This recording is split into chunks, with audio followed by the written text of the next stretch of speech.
ख्रीस्त में प्रिय मरियम भक्त माता पिताओं, भाइयों बहनों और बच्चों, आप सभी को मां मरियम की कृपा और आशीष प्राप्त हो। हम सब मां मरियम के जन्मोत्सव को मनाने के लिए तैयारी कर रहे हैं और उस पर्व को मनाने के लिए हमें बहुत ही खुशी होती है, उल्लास होता है और हम इंतजार करते हैं उस पल के लिए, क्योंकि मरियम केवल यीशु की ही मां नहीं परंतु वह हम सभी की भी मां है। और उसी मां मरियम के जन्म उत्सव की हम तैयारी करते हैं। 9 दिन विशेष नौरोजी प्रार्थना अर्थात नोवेना में भाग लेते हैं। आज जब हम नोवेना के प्रथम दिवस पर हैं, इस हेतु आज हम संत लूकस के सुसमाचार अध्याय 1 पद संख्याएं 26 से 38 तक के वचनों पर मनन चिंतन करेंगे, जो हमें प्रभु के जन्म का संदेश के बारे में बताती है। इन वचनों को हमने शायद कई बार पढ़ा और सुना होगा। इनमें हम गाब्रियल दूत और मरियम के बीच में हुए उस संवाद को पाते हैं, जहां पर गाब्रियल दूत मरियम को प्रभु की योजना के बारे में बताते हैं और अंत में मरियम उस योजना में अपनी सहभागिता प्रदान करती है। इस घटना को अगर हम मरियम की नजरों से देखें तो हम पाएंगे कि यह हमें मरियम के बुलाहट के विषय में बताती है। मरियम को ईश्वर ने एक विशेष कार्य, एक महत्वपूर्ण कार्य अर्थात प्रभु यीशु की मां बनने के लिए बुलाया या बुलाहट दिया, और मरियम ने इस बुलाहट को बड़े ही श्रद्धा पूर्वक अपनाकर अपनी सहभागिता प्रदान की है। प्रभु की मां बनना एक बहुत ही सौभाग्य वाली बात है।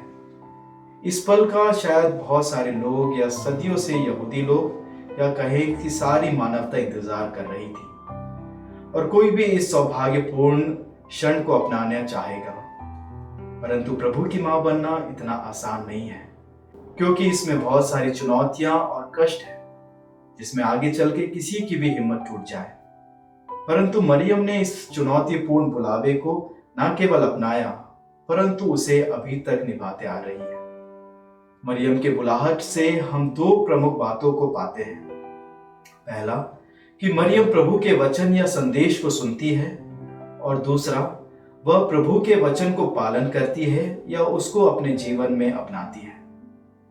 प्रभु यीशु इसी बात को उस समय भी जोर देते हैं जब कुछ लोग आकर उनसे कहते हैं कि आपकी माता और भाई बाहर हैं, जहां पर प्रभु कहते हैं मेरी माता और मेरे भाई वही हैं जो ईश्वर का वचन सुनते हैं और उसका पालन करते हैं।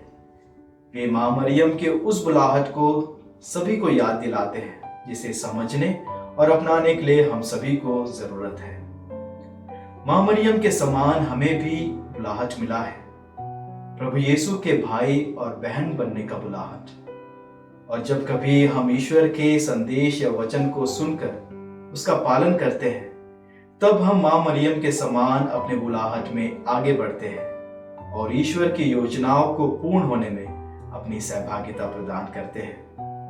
ख्रीस्त में प्रिय मरियम भक्तों, हम मां मरियम के उस बुलाहट को पहचाने, जाने, समझे और सीखे कि अंत तक हम किस प्रकार मां मरियम के समान प्रभु यीशु के सच्चे भाई बहन बने रहें। आइए इसके लिए हम मां मरियम से विशेष आशीष और प्रार्थना करें।